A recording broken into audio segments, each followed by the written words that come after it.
Alam nyo, ang isang tao ho na marunong bumalik sa Panginoon, hindi siya natatakot sa kahit anumang disiplina ang ibigay sa kanya ng Diyos.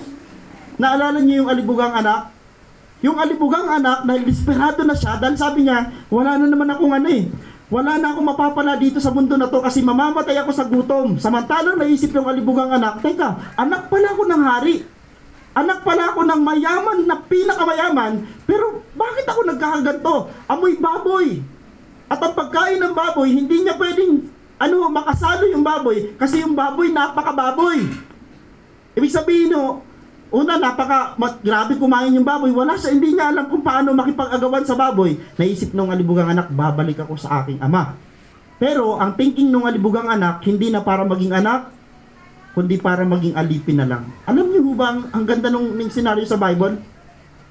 Pagkakita nung ama, nakita niya na agad yung anak niya. Siyempre yung ama kasi excited lagi sa pagbabalik niya. Alam niyo yung alibugang anak, pagbalik niya doon, nakita siya ng kanyang tatay, nakikita pa lang, teka, gula-gulanit yung damit, aura pa lang, mabaho na, pero yung tatay, totally inignore niya yun sa kaisipan niya, yung mabaho, inignore niya sa kaisipan niya yung madungis, wala yun, kasi ito ang pinairal. Kaya sa taong ito, sabi ko sa inyo, ito ang pairalin natin, pagmamahal.